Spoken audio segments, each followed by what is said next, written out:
Hello friends, today we are going to learn about osteoporosis. After completing this video, you will be able to firstly describe etiology, pathogenesis of osteoporosis. Secondly, you can name the sign and symptoms of the disease. You can mention the complications of the disease, and lastly, you can suggest treatment and diagnosis for the same. Now, let's take a look at osteoporosis. What does osteoporosis means? Osteoporosis means porous bones. Here the bones, they become weak and brittle. So brittle that even mild stress like bending over or lifting a vacuum cleaner or cuffing can cause a fracture. Osteoporosis related fractures, they most commonly occur in the hips, wrist and spine. It is going to affect both men and women, but white and Asian women, they are at higher risk, especially those women who are past menopause. Medications, weight bearing exercises and healthy diet can prevent bone loss and strengthen the weak bones. Bones being living tissue, they constantly are in a state of breakdown and replacement. This process is called as bone remodeling. So osteoporosis occurs when new bone formation does not match with the loss of the old bones. In most cases, bones weaken when low levels of calcium, phosphorus and other minerals in the bones and results as low bone density. Now, osteoporosis, it is classified into two groups. The first one is called as primary osteoporosis. Here, this osteoporosis, it is related only to the disorders or the defects in the bone, and it is not related to other disorders, and it is mostly associated with aging and gonadal function. The second class is secondary osteoporosis, which is caused by other health problems. Now, what keeps your bones healthy? The first thing is you have to go for regular exercise. The second thing is you have to go for adequate amount of calcium intake. And thirdly, you have to go for adequate amount of vitamin D, which is very, very essential for absorption of calcium in the body. What are the risk factors? There are some unchangeable risk factors, and the first one is sex. If you are a woman, you are at a very higher risk. Okay, because in the woman, the estrogen is responsible to maintain the bone density.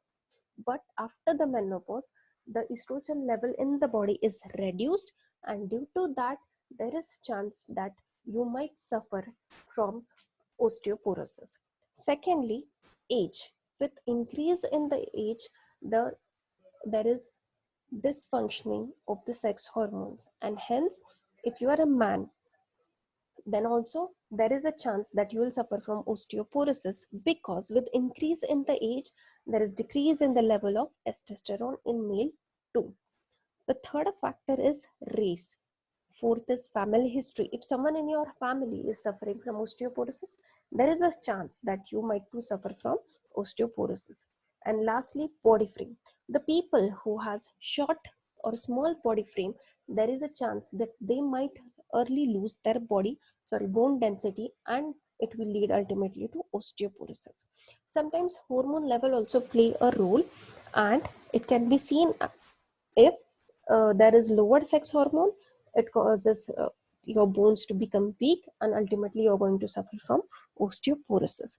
The second interesting fact is, if there is higher level of thyroid hormone in your body, then also you might lose your bone density, resulting into osteoporosis.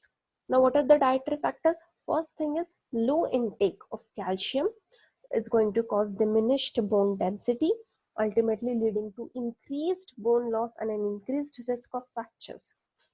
Secondly, if you have any kind of eating disorder, that will also lead to undernourishment of your skeletal system. Then, if you have undergone any GIT surgery, that also increases your risk of osteoporosis. Next factor is drugs. There are some drugs, if you use them, then there is a chance that you might lose your bone density. These drugs, they are classified as corticosteroid medications, and second is other medications. The other medications are grouped into one class. Now, why corticosteroids are main focus of causing osteoporosis, that we are going to see. Long-term use of prednisone, cortisone, prednisolone, and dexamethasone is damaging to the bone. It causes your bones to lose their density. And mostly these corticosteroid medications, they are used in the chronic treatment, like used for asthma, rheumatoid arthritis, and psoriasis. The other class includes long-term use of blood thinning medications like heparin, the drugs which are used for cancer treatment. It mostly includes methotrexate. Then some anti-seizure medications, diuretics, and aluminum-containing antacids also causes bones to lose their density. The next factor is associated to medical conditions. If you are suffering from inflammatory bowel disease, if you are suffering from kidney or liver disease, if you are suffering from cancer or from rheumatoid arthritis, then there is an increased chance of your body to suffer from osteoporosis. Now, some factors that are related to lifestyle changes. It includes, first thing is sedentary lifestyle, secondly, excessive alcohol consumption, and third is overuse of tobacco might cause osteoporosis. Now we are going to take a look towards the pathogenesis. The bones, they get their strength, and the strength is determined based on the size and density. Now, who is going to determine the density of your bone? It is the amount of the calcium, phosphorus, and other minerals which are present in the bone. Okay, so if you are on less mineral intake, your bones are less strong. So the bones in our body, as I told you earlier, they undergo bone remodeling. That is, new bones are formed and the older bones, they are broken down. This process is called as bone remodeling. The one cycle of the bone remodeling, it completes in 2 to 3 months.